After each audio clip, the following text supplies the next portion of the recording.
Alhamdulillah, salatu wassalamu ala rasulillah. Hamdan syukurillah. Asyhadu an la ilaha illallah wahdahu la syarikalah wa asyhadu anna Muhammadan abduhu wa rasuluh alladzi la nabiyya ba'dah. Alhamdulillah, ikhwatu fillah,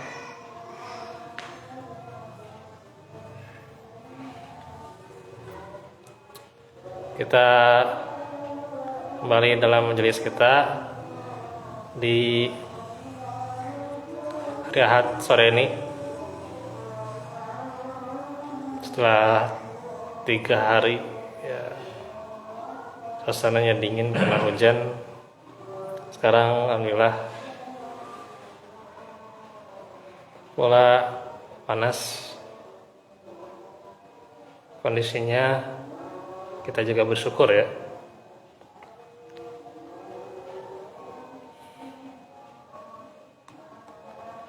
Karenanya pula saat ini pula masih dalam keadaan sehat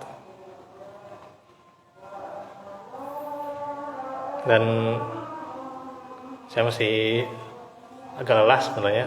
Tadi ada acara nyerata jelang musrada ya. Nah, insya Allah karena belum sempat ke rumah ya gitu. Ya kita seadanya ya. Dan bahasanya agak santai aja ya. Yang masih melanjutkan seputar kurban ya. Dan saya lihat di PDF-nya ternyata simple ya, paling tinggal 2 pertemuan lagi ya, kalau sempat 2 pertemuan lagi ya, atau mungkin 1 pertemuan lagi ya, pekan depan mungkin ya, bisa menyelesaikan seputar kurban ini ya.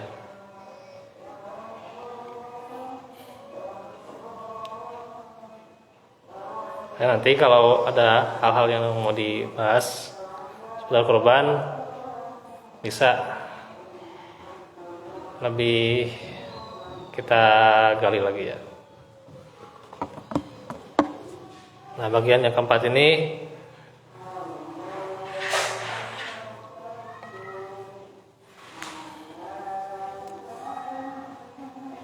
kita masih membahas beberapa koridor yang telah ditentukan dalam perintah Allah dan Rasulnya atau petunjuk Allah dan Rasulnya seputar kurban ya.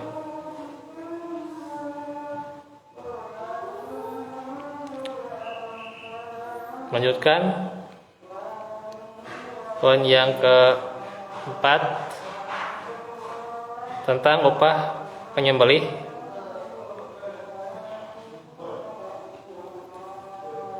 Maka sunnahnya itu dan yang benarnya adalah diambil dari selain binatang kurban. Jadi ambil dari selain binatang kurban. Karenanya tidak diperkenankan bagi penyembelih binatang kurban untuk mengambil upah yang diambilkan dari sebagian binatang kurban walaupun sedikit ya, seperti daging, kulit dan selainnya. Jadi kalau itu dijadikan upah itu adalah haram. Sebagaimana dalam hadis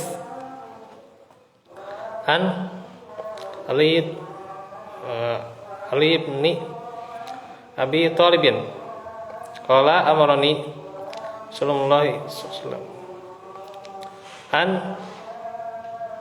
aku ma'ala badanihi wa an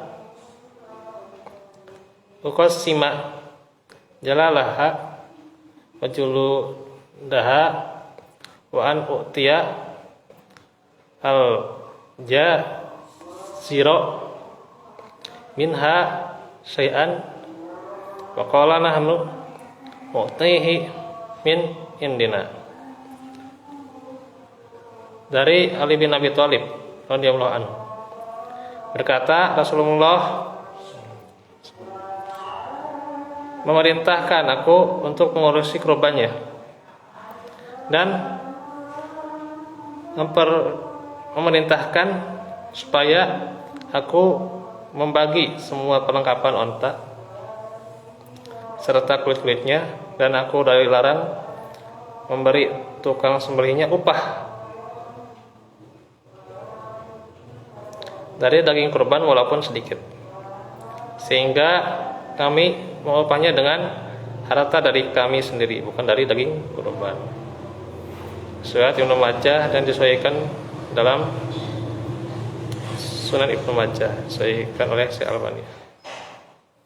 Maka hadis di atas menjelaskan kepada kita bahwa menyembelih binatang kurban tidak boleh mengambil upah. Jadi sebagian binatang kurban nggak boleh itu.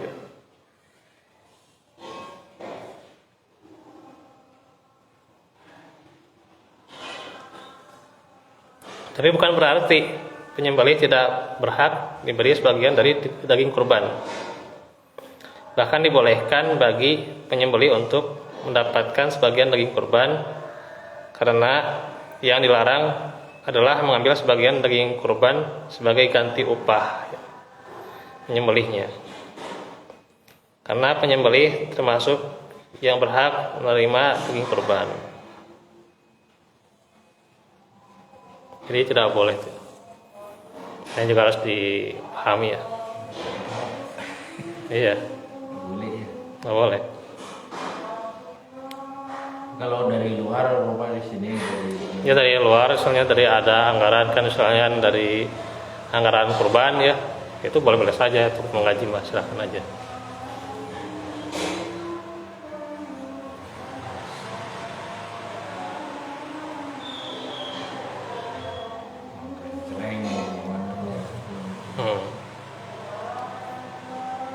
Sekarang masuk ke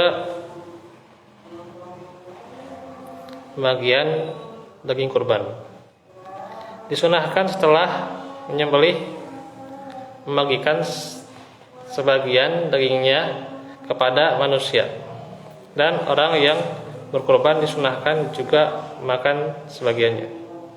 Dan perinciannya nih: pertama, dimakan pemilik binatang beserta keluarganya. Bagi orang yang sudah berkorban disyariatkan untuk membagikan daging binatang korbannya ya. Ini berdasarkan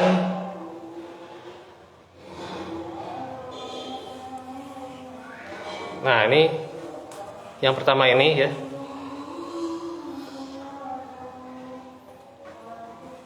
Dibagikan sebagian tapi dimakan pula ya. Dimakan sebagian daging binatang kurbannya ya, khususnya untuk beserta ya keluarganya ya. Berdasarkan firman Allah, fakulu minha wa at'imul qani'a wal mu'tar. Maka makanlah sebagian dagingnya dan berilah makan orang yang tidak meminta-minta dan orang yang minta-minta. Surah Al-Hajj ayat 36. Sebagian ulama berpendapat bahwa pemilik binatang kurban wajib makan sebagian daging kurbannya dengan dasar dzahir ayat di atas, yang bentuknya perintah ya. Dan al-aslu fil amri wajibun ya. Asal dari hukum perintah itu adalah wajib. Hanya saja lemah ya, karena ayatnya datang setelah larangan, sehingga tidak menunjukkan hukum yang wajib. Wallahu a'lam.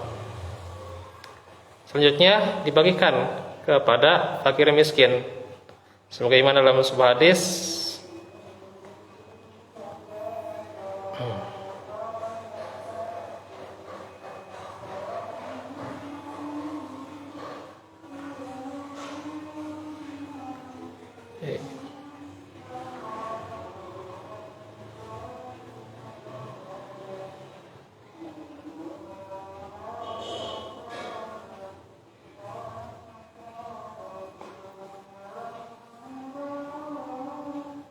wadakhiru tasaddaqu ya.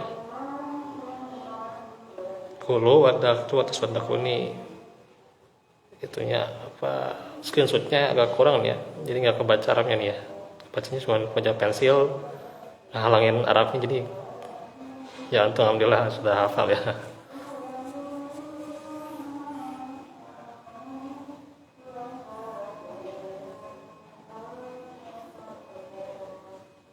Makan ya, makan sebagian disedekahkan ya itu.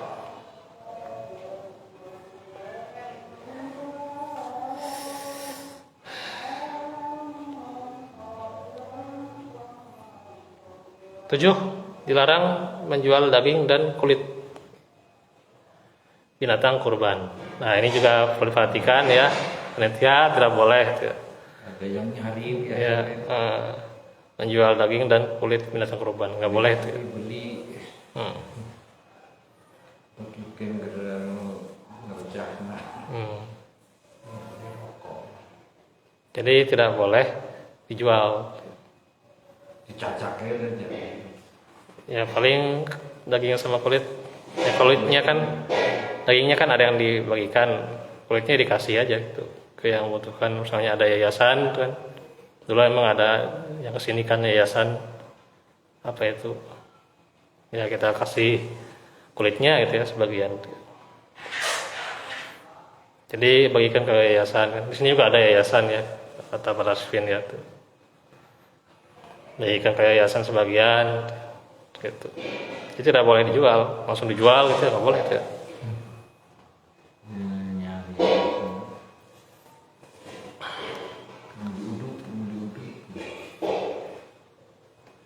Sudah menjadi ketentuan syariat bahwa daging kurban tidak boleh dijual oleh pemiliknya. Karena tapi diperintahkan untuk membagikannya kepada manusia atau memanfaatkannya sendiri. Sebagaimana perintah syariat dalam pembagian daging kurban yang telah lalu. Oleh karena itu, ketika Ali bin Abi Thalib menyembelih binatang kurban, Rasulullah memerintahkan kepada beliau membagikan daging, kulit dan semua perlengkapan binatangnya semuanya bagikan. Sebut dalam sebuah hadis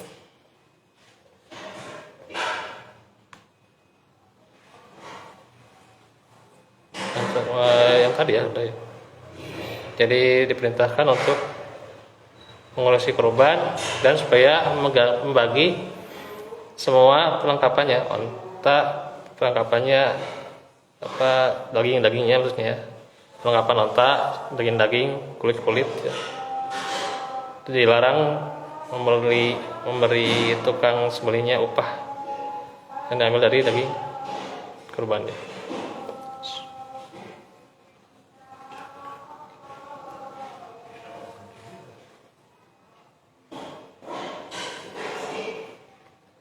Demikian ketentuan Rasulullah dalam masalah pembagian daging kurban. Bahkan dalam hadis yang lebih khusus, Rasulullah melarang ya,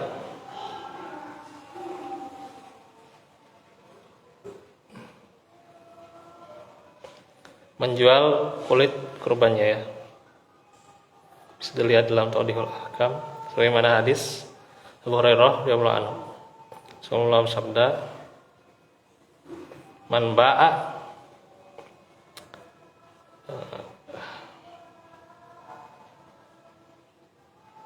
jilda udhiyati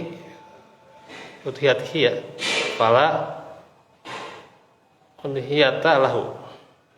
Barang siapa menjual kulit binatang kurbannya, maka tidak ada udhiyah baginya ya, tidak ada udhiyah itu kurban kalau dijual kulit binatang kurbannya.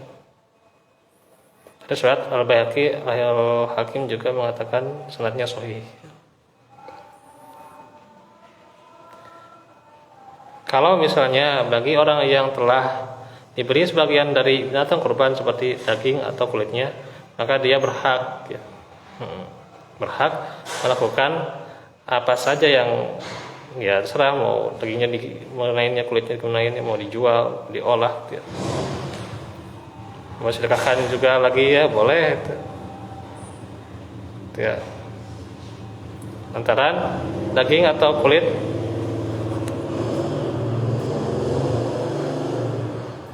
tersebut sudah jadi hak miliknya ya. Berbeda dengan pemilik binatang kurban. Ya. Maka dia tidak boleh menjual sedikit pun dari daging dan kulit. Karena apabila dia menjualnya berarti dia mengambil kembali apa yang telah dikeluarkan untuk Allah Ta'ala, dan ini dilarang ya.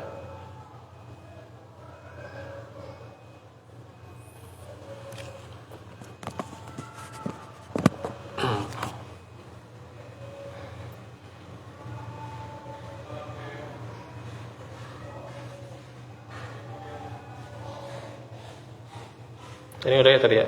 Kulu ada kiru atau sadaku, makanlah, simpanlah, dan sedekahkanlah. Ini udah ya. Oh, ini poinnya ada yang kelewat kayaknya. Gimana halamannya nih? Ini poin yang kelima nih. Nah, ini screenshotnya. Ya, biasa lah.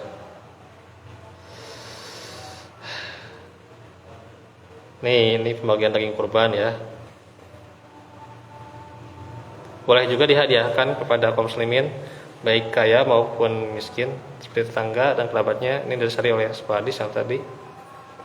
Atau kulu atimu wadakhiru, maka makanlah sebagian dagingnya dan berilah makan manusia dan simpanlah.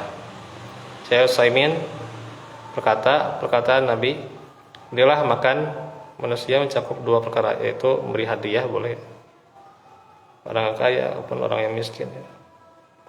Karena itu kebanyakan para ulama menyimpulkan pembagian daging kurban jadi 3 bagian ya. Sepertiga yang pertama untuk pemilik serta keluarganya, sepertiga yang kedua untuk fakir miskin, dan sepertiga yang ketiga atau yang terakhir untuk manusia secara umum ya.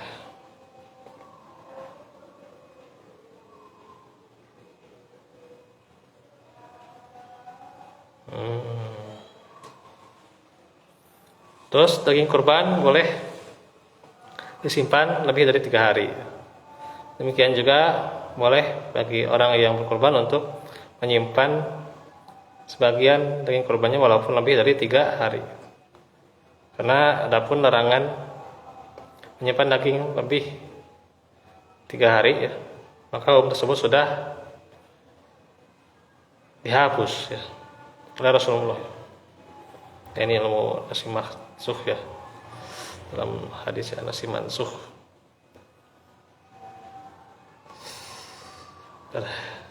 Saya ada puyeng itu ya.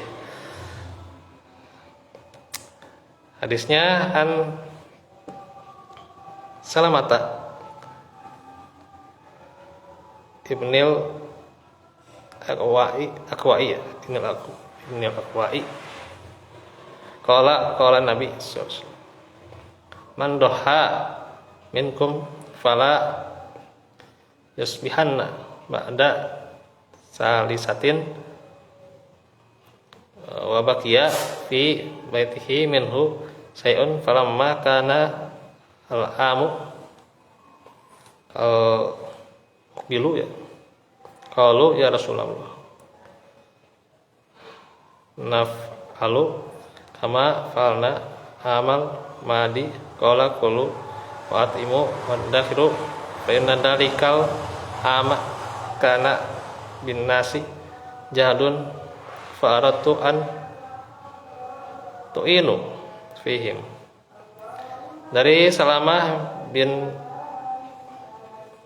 Al-Aqwa berkata Rasulullah bersabda, barang siapa menyembelih kurbannya maka janganlah sampai tersisa dagingnya pagi hari ketiga di rumahnya sedikit pun. Maka tatkala datang tahun berikutnya, manusia bertanya, wahai Rasulullah, apakah kita lakukan tentang daging kurban seperti tahun kemarin? Beliau menjawab, sekarang makanlah, berilah makan manusia dan simpanlah, karena pada tahun yang lalu manusia dalam kesulitan penghidupan, jadi dilarang ya gitu. Dan aku ingin supaya kalian membantu mereka dengan daging kurban itu.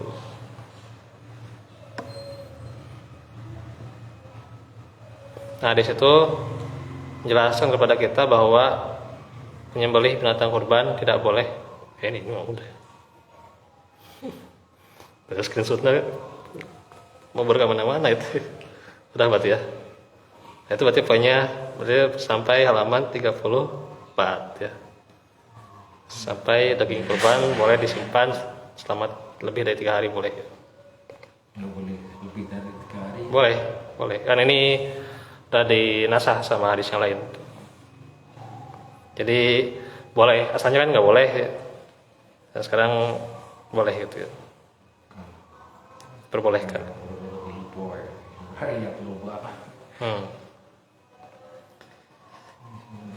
Nah itu saja dahulu.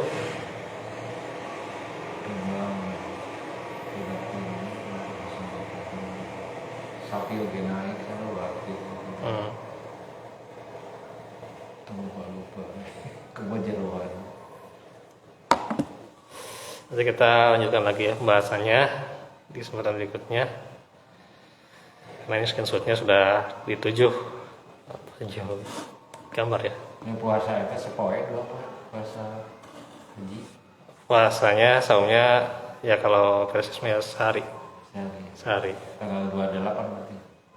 Tanggal 28 berarti ya tanggal 9 Zulhijjahnya. Ya rata-rata sehari. Tanggal 9 tanggal 10 lebaran. Iya.